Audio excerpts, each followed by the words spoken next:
Dear students, आप सभी का हमारे इस डियर टॉपर स्टूडेंट चैनल पर स्वागत है। आज हम इस वीडियो के माध्यम से ये बताएंगे कि ऑल इंडिया सैनिक स्कूल की तैयारी हमें किस कक्षा से करनी चाहिए, कैसे करनी चाहिए और उसमें कितना समय लगता है। तो हम 2-3 बातों पे इसी प्रकार की चर्चा करेंगे कि उसका जो सिलेबस पैटर्न रहता है, किस सब्जेक्ट को हमें अधिक पढ़ना चाहिए, किस सब्जेक्ट को कम पढ़ना चाहिए। तो इसी के बारे में हम लोग इस वीडियो में जानकारी देने वाले हैं। जो भी बच्चे इस चैनल पर पहली बार विजिट कर रहे हैं तो इस चैनल को सब्सक्राइब कर लें, बेल आइकन को प्रेस कर लें और अपने साथियों को भी शेयर कर दें। तो लेटेस्ट जानकारी इसी चैनल पर प्रेजेंट होती रहेगी। तो वीडियो को स्टार्ट करते हैं। इसमें हमें देखना है ऑल इंडिया सैनिक स्कूल एंट्रेंस एग्जाम 2025 और 26। तो ये ऑल इंडिया जो सैनिक स्कूल होगा, जो सेशन बोला जाएगा वो 2026 सेशन कौन सा है यहाँ पे 2026 सेशन होगा। क्योंकि 2026 इसलिए होगा क्योंकि आप इसमें जो बच्चे तैयारी करेंगे, सैनिक स्कूल की तैयारी कर रहे हैं, उनका एडमिशन 6 क्लास में होगा। वो कब होगा? 2026 में होगा, तो इसलिए बोला जाएगा। ठीक है, तो सबसे पहले हम इसमें देखते हैं इसका सिलेबस क्या रहता है।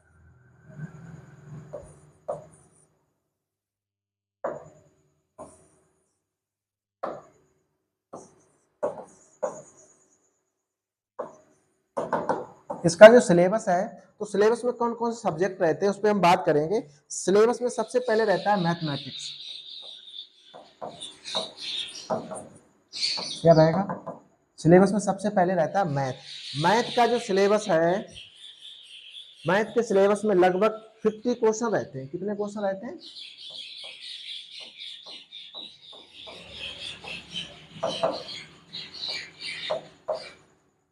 ये 150 मार्क का हो जाता है। 50 क्वेश्चन रहते हैं, 150 मार्क का क्वेश्चन हो जाता है। ठीक है, इसके बाद इसमें रहता है एक नंबर तो मैथ हो गया, दूसरा नंबर रहता है इसमें इंग्लिश के इसमें 25 क्वेश्चन रहते हैं। जो 25 क्वेश्चन होते हैं ये 2 मार्क के होते हैं, तो ये लगभग आपका हो जाएगा 50 मार्क। थर्ड नंबर पे रहता है जीके में भी क्या रहता है कि 25 क्वेश्चन जीके में भी रहते हैं। ये भी 2 मार्क रहता है ईच क्वेश्चन, तो हो जाएगा ये 50 मार्क। तो यहाँ आपके 3 सब्जेक्ट कुछ क्लियर हुए होंगे क्या? नंबर 1 रहेगा मैथमेटिक्स आएगा, इसमें 50 क्वेश्चन रहते हैं। इसमें एक क्वेश्चन आपका 3 मार्क का रहता है। कितने का रहेगा? 3 मार्क का रहेगा, तो 150 मार्क हो गए। दूसरा सब्जेक्ट रहता है इंग्लिश में ये 25 क्वेश्चन रहते हैं, 2 मार्क का रहता है, तो 50 मार्क हो जाएंगे। थर्ड में रहता है जीके, 25 क्वेश्चन रहते हैं और इसमें 2 मार्क का रहता है, ये हो जाएगा 50 मार्क। तो इसके बाद जो लास्ट सब्जेक्ट है वो है इंटेलिजेंस। 4 सब्जेक्ट है आपका।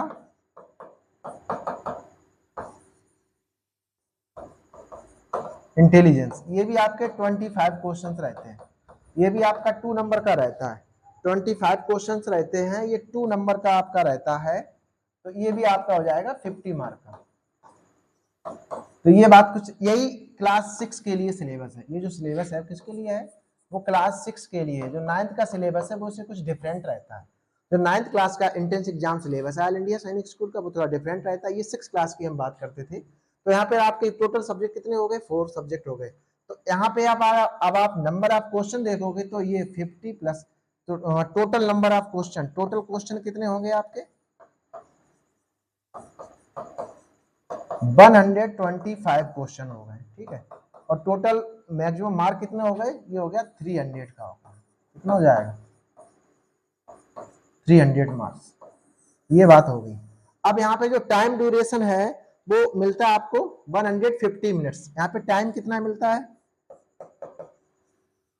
टाइम मिलता है 150 मिनट्स। 150 मिनट्स। 150 मिनट का मतलब है कि यहाँ पे 2 आवर कंप्लीट मिलता है, 2 आवर्स और 30 मिनट्स मिलते हैं। तो ये तो आपका सिलेबस हो गया। अब हम बात करते हैं इसमें कौन सा सब्जेक्ट हमें अधिक पढ़ना चाहिए, कौन सा सब्जेक्ट कम। तो हम इसी में देखते हैं। यहाँ पे जब हम बात करते हैं तो देखना, यहाँ पे जो मैथ है ना, मैथमेटिक्स जो रहता है ये आपका 150 मार्क रहता है। कहने का मतलब है टोटल नंबर 300 का पेपर होता है, तो ये आपका 50% मार्क का आ जाता है। कितने का आ जाता है? 50% नंबर। मतलब अगर आपको ऑल इंडिया सैनिक स्कूल का एंट्रेंस एग्जाम 6 क्लास का देना है तो सबसे हमें ज्यादा सब्जेक्ट कौन सा पढ़ना चाहिए? मैथमेटिक्स। क्यों? 50% का तो मैथ ही आता है, मतलब 150 नंबर का आपका टोटल 300 नंबर का पेपर होगा और 150 नंबर का क्या आएगा? ओनली मैथमेटिक्स आता है। ठीक है, ये मैथमेटिक्स हो गया। तो कम से कम अगर मान लो आपको टोटल 10 घंटे पढ़ना है, टोटल कितने घंटे पढ़ना है? 10 घंटे। 10 घंटे में आपको अगर टोटल पढ़ना है तो आपको समझना चाहिए कि 5 घंटे ओनली मैथ को पढ़ना चाहिए। बाद में 5 घंटे में जो 3 सब्जेक्ट जो रिमेन बचे उसको पढ़ना है। तो ये बात कुछ क्लियर हो पाई कि किस सब्जेक्ट को ज्यादा पढ़ना चाहिए, किस सब्जेक्ट को कम। तो यहाँ पे मैंने बताया कि आप टोटल ड्यूरेशन जितना टाइम आप लोग तैयारी करते हैं उसमें से 50% टाइम किसको दे दीजिए? 50% नंबर आने वाले को दे दीजिएगा। ठीक है, अब 50% में ये 3 सिलेबस है, 50% में कितने हैं? ये 3। तो 50% को 3 जगह डिवाइड कर दो।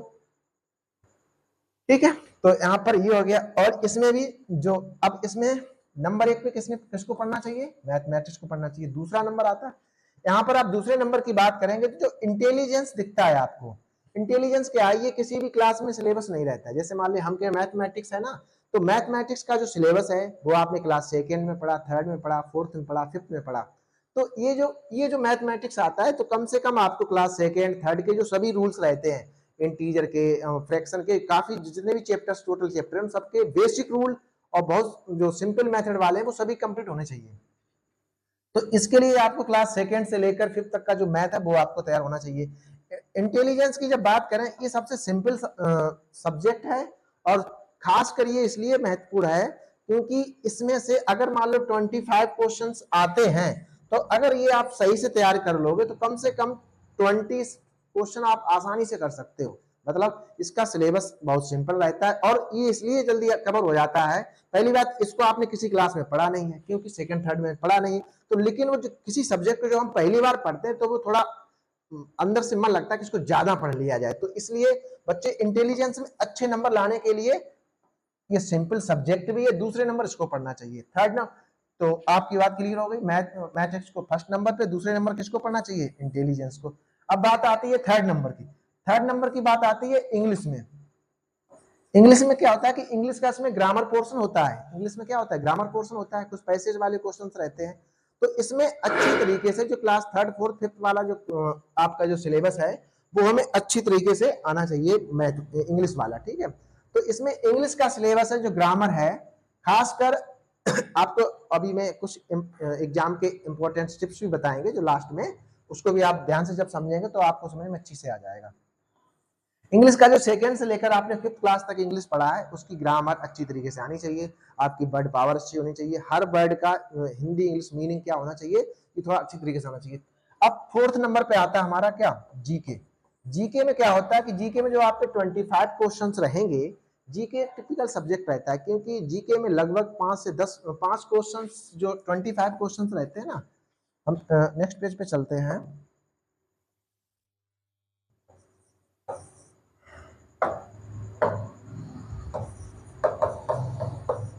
जीके में जो हमारे 25 क्वेश्चंस रहते हैं, 25 में कम से कम जो 5 क्वेश्चन है वो करंट अफेयर्स के रहते हैं।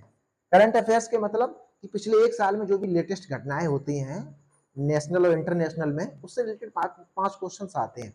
अब कुछ इसमें बेसिक चैप्टर हैं वो भी प्रेजेंट में रहते हैं। सॉरी, तो ये बात क्लियर हो गई। तो हमें जो सेकेंड नंबर पे था, तो फोर्थ नंबर पर किसको पढ़ना चाहिए? फोर्थ नंबर पर हमें जी के सब्जेक्ट को कवर करना चाहिए। तो बात क्लियर हो गई। फर्स्ट नंबर पर हमें क्या पढ़ना है? मैथमेटिक्स। दूसरे नंबर पर इंटेलिजेंस पढ़ना है और थर्ड नंबर पर हमें पढ़ना इंग्लिश और फोर्थ नंबर पर जीके। तो ये बात क्लियर हो गई। तो 4 सब्जेक्ट हो गए किस तरीके से पढ़ना है। ठीक है, अब हम बात करते हैं यहाँ पे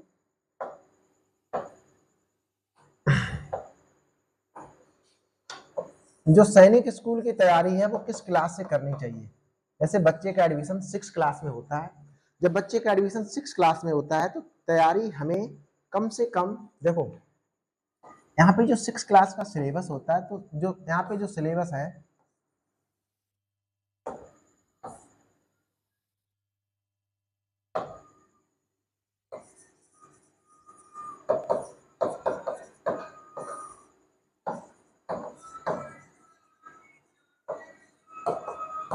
जो 6 क्लास का सिलेबस है, तो 6 क्लास के सिलेबस का जब देखो किसी चीज का आप अगर इंट्रेंस एग्जाम देते हैं किसी भी क्लास का हो, तो उसमें क्या होता है कि एक दो क्लास एक्स्ट्रा जरा पूछा जाता है, एक दो क्लास क्या पूछा जाता है, एक्स्ट्रा पूछा जाता है। तो ये बात कुछ क्लियर हो पाई है। तो इसके लिए क्या होना चाहिए कि अगर आपका बच्चा 6 क्लास की तैयारी करना चाहता है, तो जैसे मान लो मैथ है, अगर 6 क्लास का एंट्रेंस एग्जाम देना है तो उसे मैथ कम से कम, भाई फिफ्थ में तो आपका बच्चा स्टडी कर रहा है, तो फिफ्थ क्लास तक का तो मैथ कवर करेगा ही करेगा। साथ में उसको क्लास 6 और 7th के मैथ के जो चैप्टर्स जो हमारी एनसीईआरटी में दिए जाते हैं, 6, 7 और 8 तक के चैप्टर्स, इन चैप्टरों को थोड़ा अच्छी तरीके से एनालिसिस करना चाहिए, क्योंकि एंट्रेंस एग्जाम में लगभग जो आपके मतलब 50 क्वेश्चंस रहेंगे, तो 50 क्वेश्चन में कम से कम आपको जो 10 क्वेश्चन मिलेंगे वो आपको 6, 7, 8 के क्लास के बेस पर मिलेंगे। वो इसलिए रहते हैं कि होते तो इनका सिलेबस तो आपको जो क्लास 6 में दिया गया उसी के अकॉर्डिंग होगा, लेकिन यहाँ पे बात ये होती है जो क्वेश्चनों का लेवल होता है वो डिफिकल्ट होता है। और जो डिफिकल्ट लेवल होता है तो होता क्या है कि एनसीईआरटी में जो क्लास 6, 7, 8 में जो क्वेश्चंस होते हैं उन्हीं की तर्ज पर वो हो जाते हैं। उनका सिलेबस तो 6 क्लास के अकॉर्डिंग ही होता है, लेकिन क्वेश्चनों की जो डिफिकल्टी बढ़ जाती है, तो डिफिकल्टी बढ़ जाने से उन क्वेश्चनों को अगर अच्छी तरीके से हमें समझना है तो उसके लिए हमें 10 क्वेश्चन जो आएंगे वो क्लास 6, 7, 8 का मैथ अच्छी तरीके से हमें तैयार होना चाहिए। तो यहाँ तक जरा कुछ कंफर्म हुआ होगा। कहने का मतलब बच्चे को अगर 6 क्लास की तैयारी कराने हैं तो कुछ आपको 6 क्लास तक का मैथ क्लियर होना चाहिए, साथ में 6, 7, 8 का जो एनसीईआरटी मैथ रहता है वो भी अच्छी तरीके से तैयार होना चाहिए। तो यह बात कुछ क्लियर हुई होगी। अब जरा देखते हैं कि अब मेरा एक प्रश्न आता है कि तैयारी हमें किस कक्षा से करनी चाहिए। ठीक है, सैनिक स्कूल की तैयारी होता क्या है, जैसे मान लो अभी मैं आपको एक नेक्स्ट वीडियो बनाएंगे तो उसमें जब नेक्स्ट नोटिफिकेशन निकलेगा तो उसमें मैं आपको बताऊंगा कि आपका जो एग्जाम है, एग्जाम का नोटिफिकेशन तो मतलब जब आएगा तब आता रहेगा, लेकिन कौन कौन से बच्चे हैं जिनकी date of birth next exam में मैच हो जाएगी, तो वो भी वीडियो हमारे इसी यूट्यूब चैनल पर कुछ ही दिनों में आएगी। ठीक है, उसके लिए आप बेल आइकन को प्रेस कर लें, जिससे जो भी वीडियो का नोटिफिकेशन आएगा वो आपके पास प्रेजेंट होता रहेगा। अब यहाँ पे देखना है, जैसे मान लो आपका बच्चा स्टडी किस क्लास में कर रहा है, स्टडी तो कर रहा है भाई 5th क्लास में। स्टडी कौन सी क्लास में कर रहे हैं, सभी बच्चे भी स्टडी प्रेजेंट में कौन सी क्लास में कर रहे हैं, 5th में कर रहे हैं, जो सैनिक स्कूल का फॉर्म डालेंगे। ठीक है, अब होता क्या है कि यहाँ पर जो से अभी प्रेजेंट में जो मंथ चल रहा है वो मई चल रहा है, क्या चल रहा है, मई चल रहा है। मई के बाद क्या आ जाएगा हमारा जून, जुलाई, अगस्त, सितंबर, अक्टूबर, नवंबर और दिसंबर और जनवरी। तो यहाँ पे देखें, मान लो आज 20 डेट हो गई है, 20 डेट हो गई है ना, तो इसमें तो आपको ओनली 10 डेज ही मिले हुए हैं। तो 1, 2, 3, 4, 5, 6, 7 और 8, कहने का मतलब मेरे पास अभी 8 मंथ है, 8th मंथ है ना। तो 8th मंथ में क्या होगा कि ऐसे जैसे बच्चा आपका 5th क्लास में ही पढ़ रहा है तो आपके दिमाग में एक बात चल रही हो कि मेरे पास बच्चे के पास अभी तो 1 साल पूरी है, पर अब आप अगर सही तरीके से मेजरमेंट हमारा देखेंगे तो यहाँ पे मेरे पास टोटल कितना समय है, 8 मंथ है। हो सकता है कि एग्जाम हमारा जनवरी में हो जाए, एग्जाम डेट है ना, हो सकता है जनवरी, फरवरी और मार्च। खासकर आप मानिए कि जनवरी फरवरी में ही एग्जाम डेट मिलती है, कहीं ना कहीं पर आपको देखने को मिलेगी। तो इन्हीं 3 महीनों में कहीं ना कहीं आपका एग्जाम हो सकता है। अगर जैसे देखो वो डिपेंड करता है नोटिफिकेशन, अगर नोटिफिकेशन जल्दी आ जाएगा, अक्टूबर में आ जाएगा तो एग्जाम जनवरी में हो जाएगा, अगर नवंबर में आएगा तो फरवरी में हो जाएगा। कहने का मतलब कि कभी कभी सेशन लेट हो जाता है तो हो सकता है एग्जाम अप्रैल में हो जाए, लेकिन खासकर ज्यादातर एग्जाम जनवरी फरवरी के मंथ में ही रहता है, क्योंकि उनको अप्रैल में एडमिशन देना पड़ता है बच्चों को। ठीक है, तो अब देखो जरा यहाँ पर देखने को मिल रहा होगा आपको कि यहाँ पर अब मेरे पास टोटल कितने मंथ है, 8 मंथ है। अब 8 मंथ में बच्चों को क्या क्या पढ़ना, अरे भाई 8 मंथ में बच्चे को ऑल इंडिया सैनिक स्कूल का सिलेबस भी कवर करना है, साथ में उस बच्चे को उसके स्कूल में जो एग्जाम चल रहे हैं 5th क्लास में, UT exam, half yearly exam, annual exam, उसकी भी तैयारी करनी पड़ती है। और तो इस पे थोड़ा ओवरलोड पड़ जाता है। तो इसके लिए इस सिलेबस को तैयार करने के लिए हम तो कहते हैं कि आपका बच्चा जैसे मान लो 3rd क्लास में आ जाए, किस क्लास में आ जाए, क्लास 3rd में आ जाए, तो 3rd से तैयारी कराना चाहिए। 3rd से अगर आपका बच्चा 3rd क्लास में आ जाए तो 3rd क्लास से ही तैयारी आप स्टार्ट करवा दीजिए सैनिक स्कूल की। उसके लिए मैं कुछ इंपॉर्टेंट बुक्स भी बताएंगे कि बच्चे को बुक ले लीजिए, सिलेबस लीजिए, उसके टॉपिक स्लो स्लो आराम से पढ़ते रहिए। थर्ड क्लास में पढ़ा तो और अच्छी बात, फोर्थ में हो तो और अच्छी बात, फिफ्थ में क्या होता है, अब फिफ्थ में भाई मेरे पास समय कम बचता है। समय कितना रहता है मेरे पास, समय ओनली 8 मंथ ही रहते हैं। अब 8 मंथ में बच्चे को तैयारी कितनी कर सकते हैं ये तो आप लोग जानते ही हैं भाई, क्योंकि मैथमेटिक्स का सिलेबस है, इंटेलिजेंस है, जीके है, इंग्लिश है, काफी सिलेबस रहता है। और ये बात क्लियर हो गई। अगर आपका बच्चा थर्ड क्लास में है तो यहाँ पे थर्ड क्लास में तो देखो जरा 8th मंथ तो ये मिल जाएगा, यहाँ पर आपको 1 मतलब 10 मंथ यहाँ पे मिल जाएंगे। हम ये 10 मंथ इसलिए रह रहे हैं, आप कहते होगे कि सर में एक साल में तो सर 12 महीने होते हैं। भाई 12 महीने तो होते हैं, लेकिन बच्चे क्या काम करते हैं, मई जून आती है तो बच्चे को पढ़ाई को बिल्कुल क्लोज करना चाहते हैं। वो तो सोचते हैं कि हमें छुट्टियां मनाने जाना है, स्कूल की छुट्टियां चल रही हैं तो कोचिंग की भी बच्चे छुट्टी कर देते हैं, तो ये ऐसा काफी समय रहता है। तो इस चीज का हमें विशेष ध्यान देना है। कहने का मतलब अगर हमारा बच्चा थर्ड क्लास में स्टडी कर रहा है तो उसी क्लास से हमें ऑल इंडिया सैनिक स्कूल की तैयारी स्टार्ट करवा देनी चाहिए। ये बात कुछ क्लियर हो गई, ठीक है। अच्छा, इसके लिए क्या काम करना चाहिए, इसके लिए हमें गुप्ता एक पीवाईक्यू सिलेबस रहता है, नेक्स्ट पेज में हम लोग देखते हैं।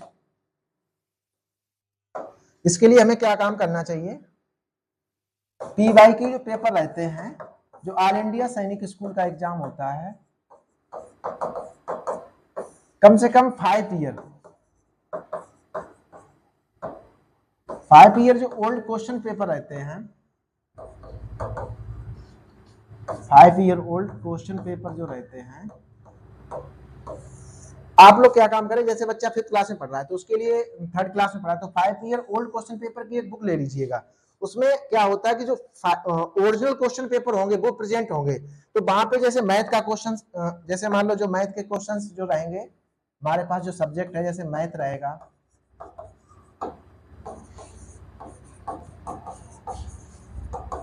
इंग्लिश है, जीके है,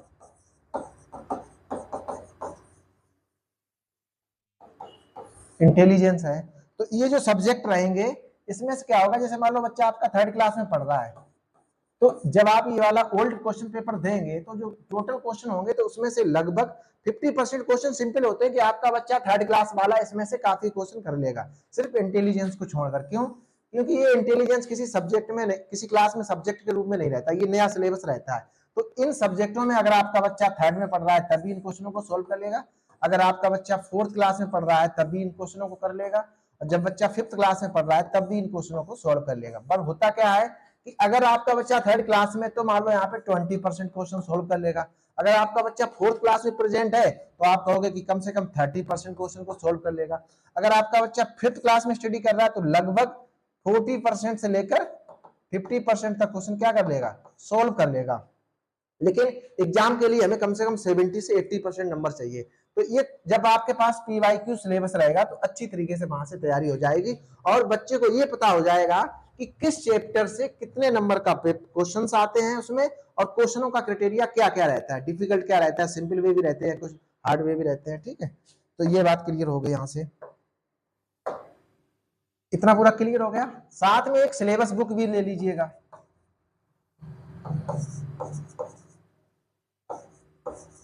जो सिलेबस बुक होती है तो सिलेबस बुक में क्या रहता है कि जो भी ऑल इंडिया सैनिक स्कूल के जो टॉपिक्स रहते हैं कि कौन कौन से टॉपिक उसमें कवर करते हैं, तो उन टॉपिक पे थोड़ा विशेष ध्यान देना चाहिए। जैसे मान लो जो टॉपिक्स रहते हैं उन टॉपिक वाइज जो सिलेबस रहता है उस पर थोड़ा विशेष ध्यान देना चाहिए। जैसे मान लो मैथमेटिक्स में कौन सा, जैसे नंबर सिस्टम्स है, फ्रैक्शन है, डेसिमल है, मेंसुरेशन है, तो काफी चैप्टर्स रहते हैं, तो वहां से टॉपिक प्रेजेंट पता लग जाएगा कि सिलेबस बुक्स में क्या होता है कि जो सिलेबस बुक होगी तो उसमें चैप्टर दिया जाएगा, चैप्टर से रिलेटेड कुछ इंपॉर्टेंट फार्मूले होंगे, और इंपॉर्टेंट जो फार्मूले होंगे उसी से बेस पे क्या होगा कि उसमें एक्सरसाइज प्रेजेंट होगी। तो जब बच्चा आपका टॉपिक तैयार कर लेगा वहां से आपका जो सिलेबस दिया जाएगा बहुत अच्छी तरीके से तैयार हो जाएगा। तो ये बात कुछ क्लियर हो जाएगी। तो स्टूडेंट्स, तो कुछ 2-3 बातें आपकी कंफर्म हुई होंगी। तो इस तरीके से और भी आपको नेक्स्ट वीडियो में जानकारी मिलेगी, मैथमेटिक्स के सिलेबस, थोड़ा सिलेबस भी डिस्कस कराएंगे और प्रीवियस ईयर क्वेश्चन पेपर भी सोल्व कराएंगे, और टॉपिक से रिलेटेड कुछ इंपॉर्टेंट जो वीडियो रहते हैं, कौन कौन से जो इंपॉर्टेंट टॉपिक हैं वो भी आपके क्लियर होते रहेंगे। तो इस तरीके से जिन भी बच्चों ने हमारा वीडियो लास्ट तक देखा है या गार्जियंस ने देखा है तो उनके लिए बहुत बहुत धन्यवाद। और इसी तरीके से इस हमारे चैनल को जिन लोगों ने सब्सक्राइब नहीं किया वो सब्सक्राइब कर लें, बेल आइकन को प्रेस कर लें। जो भी महत्वपूर्ण जानकारी होगी इसी प्लेटफॉर्म हमारी प्रेजेंट होती रहेगी। Thank you students.